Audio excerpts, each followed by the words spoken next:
Friends, मेरे channel वैशालीज़ kitchen Hindi में आपका स्वागत है। आज मैं आपको बताने जा रही हूँ राजमा बनाने का इतना आसान तरीका कि आप लोग दोबारा हमेशा जब भी राजमा बनाएंगे तो इसी तरीके से बनाएंगे। होता है ना, राजमा और छोले का नाम सुनते ही हम सोचते हैं कि हमें कितनी सारी कटिंग चॉपिंग करनी पड़ेगी, कितनी देर बैठ के उसकी भुनाई करनी पड़ेगी, तब जाकर उसमें टेस्ट आएगा। लेकिन आप मेरी रेसिपी से बना के देखिएगा, आप लोग ज़रूर याद करेंगे। इसके लिए हम गैस पे एक कुकर रख देंगे। अब मैंने इसमें 2 बड़े चम्मच ऑयल ऐड किया है। मैंने यहाँ रिफ़ाइंड ऑयल ऐड किया है। आप अपनी चॉइस का कोई भी ऑयल ऐड कर सकते हैं। आप सरसों के तेल में भी इसे बना सकते हैं। अब हमारा तेल जब अच्छे से गर्म हो जाएगा तब हम इसमें कुछ खड़े मसाले ऐड करेंगे।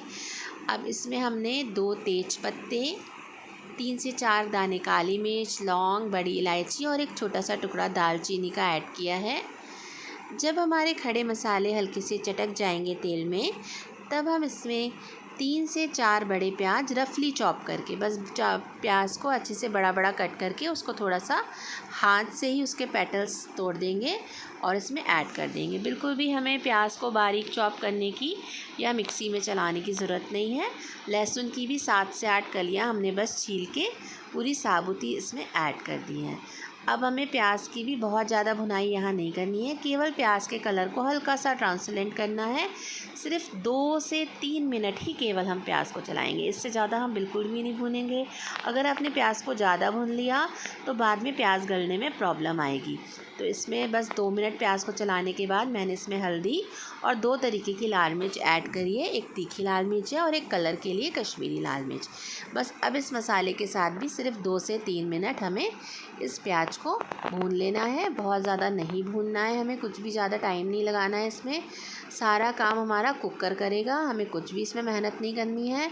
बस अब इस स्टेज पे मैं इसमें ऐड करूँगी कुटी हुई अदरक। कुटी हुई या ग्रेट की हुई अदरक ऐड कर दें इसमें। अच्छे से अदरक डालें, अदरक का टेस्ट इसमें बहुत अच्छा आता है। 3 हरी मिर्ची मैंने देखिए रफली चॉप करके डाल दी हैं और थोड़ी सी मैंने यहाँ पे हरी धनिया की डंठल डाली हैं। 2 से 3 टमाटर मैंने इसमें सिर्फ टमाटर को आधे आधे हिस्से में काट लिया है। टमाटर की भी कोई कटिंग चॉपिंग नहीं करनी है, ना तो इसकी पेस्ट बनानी है। बस इसको एक बार हमने घुमा लिया अच्छे से। और अब यहाँ पे हम ऐड करेंगे स्वाद के अनुसार नमक।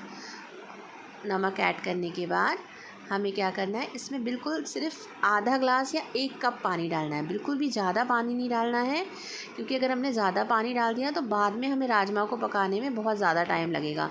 सिर्फ 1 कप पानी डालना है। और अब हम ऐड कर रहे हैं यहाँ पर पिसी धनिया।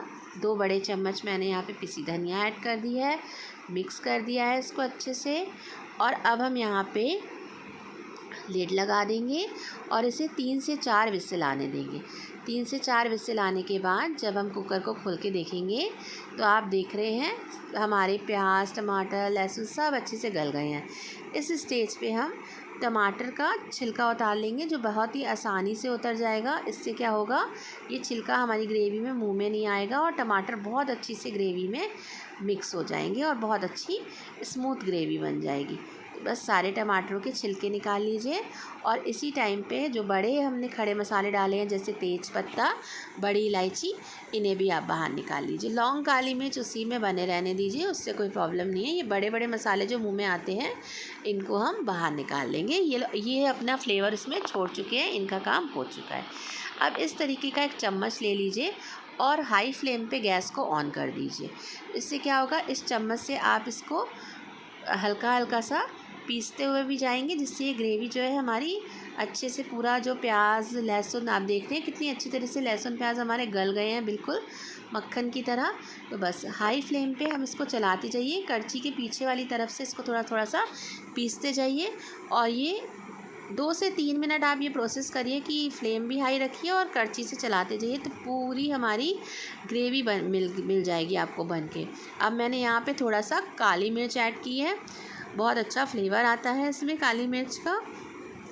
और यहाँ पे मैं खटाई के लिए थोड़ा सा अमचूर भी डाल रही हूँ और थोड़ी सी कसूरी मेथी मैंने हाथ से क्रश करके डाल दी है, अमचूर पाउडर डाल दिया है और अब फिर से इस मसाले को भून के सिर्फ 1 या 2 मिनट लगेंगे और आप देखेंगे कि मसाला जो है वो पूरा तेल जो है हमारा सेपरेट कर दिया है। मसाला कितने अच्छे से बन के रेडी हो गया है। ना हमने मिक्सी में पीसा, ना हमने बहुत फाइन चॉपिंग करी, ना तो बहुत ज़्यादा भुनाई करी। मसाला कितना बढ़िया बन के रेडी हुआ है। अब मेरे ये जो राजमा है इनको भी मैंने अलग से बॉयल नहीं किया है, केवल मैंने इसको ओवरनाइट सोक करके रख दिया था, सुबह वॉश कर लिया है और अब हम राजमा को भी इसी ग्रेवी के साथ ही पकाएंगे। तो राजमा पकने में थोड़ा सा पानी ज़्यादा डालें ताकि वो अच्छे से गल जाएं। तो हमने यहाँ पे पानी ऐड कर दिया है। अगर आपने रात में राजमा को भिगोया हुआ है तो इसको गलने में बिल्कुल भी प्रॉब्लम नहीं आएगी। बस अब आप कुकर की लिड बंद कर दीजिए और हाँ, आप ध्यान से इस स्टेज पे गैस को बिल्कुल सिम कर दीजिए और 5 से 6 विसिल दिला दीजिए। विसिल आप सिम गैस पे ही दिलाएं, तब अच्छा होगा, अच्छी ग्रेवी बनेगी हमारी। 5 से 6 विसिल के बाद जब देखिए हमने लिड खोल ली है और देख लीजिए कितने बढ़िया राजमा बन के हमारे रेडी हुए हैं।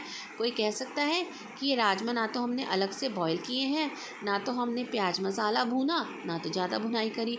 बस आप तो बस कुकर के भरोसे सारा छोड़ दीजिए और कितने बढ़िया हमारे राजमा बन के रेडी हुए हैं। आप एक बार ऐसे राजमा बनाएंगे ना तो आपको राजमा बनाना इतना ईजी लगेगा।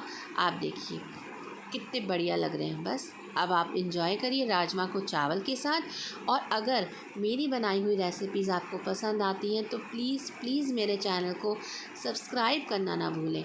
लाइक करें, कमेंट करें, अपने फ्रेंड्स के साथ भी शेयर करें ताकि वो भी बड़ी आसानी से राजमा बना के अपनी फैमिली को खुश कर पाएँ। देखिए कितना सुंदर कलर, कितनी अच्छी ग्रेवी, वो भी बिना किसी मेहनत के। Thanks for watching, keep sharing.